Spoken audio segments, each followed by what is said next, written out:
ലക്ഷദ്വീപിൽ എനിക്ക് ഇത്രമാത്രം ഇഷ്ടം നിങ്ങൾ കരുതുന്നുണ്ടാവും. ഇത് ഇന്നലെ പരിചയപ്പെട്ട പിള്ളേരാണ് നസീഫ്, റമീസ് എന്നൊക്കെ പറയും. രാവിലെ തന്നെ ഒരു സ്ഥലത്ത് ഇങ്ങനെ പോകണം. ദ്വീപിന്റെ പ്രത്യേകത പറഞ്ഞാൽ ചെറിയ ആൾക്കാരാണെങ്കിലും വലിയ ആൾക്കാരാണെങ്കിലും സ്നേഹത്തിന്റെ കാര്യത്തിൽ വേറെ ലെവൽ. പോയിക്കൊണ്ടിരിക്കുന്ന സമയത്താണ് എൻ്റെ ജീവിതത്തിൽ ഫസ്റ്റ് ടൈമാണ് ഇങ്ങനെ ഒരു സാധനം കാണുന്നത്. നല്ല ഉണക്കാനിട്ടിരിക്കണം. ഇതിന് മാസ് എന്നൊക്കെ പറയും. മാസങ്ങളോളം ചെമ്പിലൊക്കെ ഇട്ടിട്ട് എന്ത് ചെയ്ത് ഉണക്കാനിട്ടിട്ട് എന്ത് ചെയ്ത് വിൽക്കും. നല്ല ചൂത മീൻ 1 കിലോന് 450-500 റുപ്യോളം റേറ്റ് വരുന്ന മുതലാണ് നമ്മൾ കഴിച്ചുകൊണ്ടിരിക്കുന്നത്. പിള്ളേരുണ്ടായതുകൊണ്ട് എന്ത് ചെയ്ത് ഇതൊക്കെ ടേസ്റ്റ് ചെയ്യാൻ പറ്റിയിട്ടാണ്. അത് കഴിഞ്ഞ അവിടെ എന്ത് ചെയ്ത് ഫുട്ബോൾ. ലക്ഷദ്വീപത്തെ പിള്ളേർക്ക് പിന്നെ ഫുട്ബോൾ കഴിഞ്ഞിട്ടുള്ളൂ വേറെ എന്തും.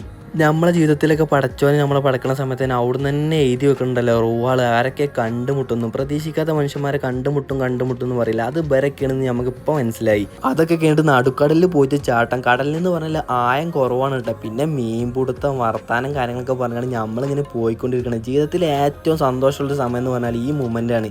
ആകെയുള്ള സങ്കടം എന്ന് പറഞ്ഞാൽ ഇവരൊക്കെ വിട്ട് നാട്ടിൽ പോകണമല്ലോ എന്ന് ഓർക്കുമ്പോൾ ആകെ ജഗ പുക.